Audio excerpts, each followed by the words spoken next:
Icon. Nyanyi belah peti. Nyampe penduk ulu dalam.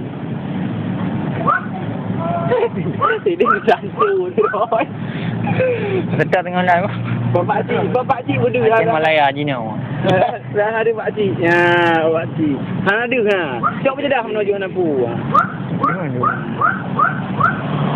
Dia mana? Babe tu. Ha, bawa dia. Kopi-kopi ada. Kopi kental. Kau punya barang ha?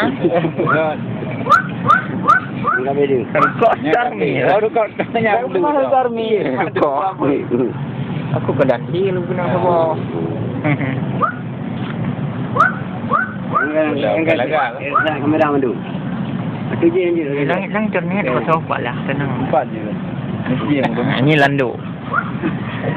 Sayang. Lem dah kena aku deh je. Malam mana hurau nak le. Ni panjang kena tiga panjang. Dia ada pala. Ada budak-budak ni. Itu terakhir budak. Dah. Budak buka kamera ke? Mau tengok lagi pun kira. Tengok apa? Ada.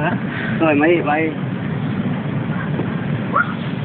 Dia kira ni cuma putih dah dengar ya. Dia punya dalam tu. Oh.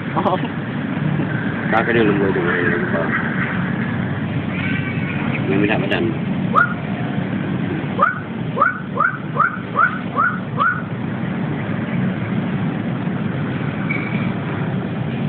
Ye, dulu preman kampung. Kita dah mengadah kan. Jawabnya nak berhubung kan. Tak tahu lagi nak bro. Ada ya tunggu ibu. Tunggu kira. Bro. Tunggu ah. Security kau security ah. Bro. Pakcik. Polis Malaya. Siap pak. Siap gerak. Hormat gerak. Gerak. Bergerak. Iya.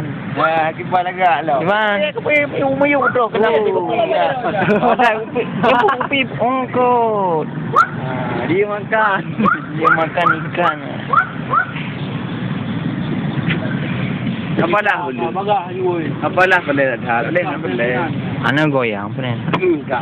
Ya, goyang. Kau bere ni nak ju. Nama mesti kepah lam. Iya. Lagu tu apa lah? Yang nak lagu bere dah. Lagu ni kurang apa dah? Lagu ni kurang. Jadi kontrol. Mudah. Bukan. Bila bertira. Dan dia tu guna apa dah? Dia guna juga Allah. Ada apa dia?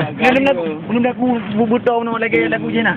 Buku boleh macam ni.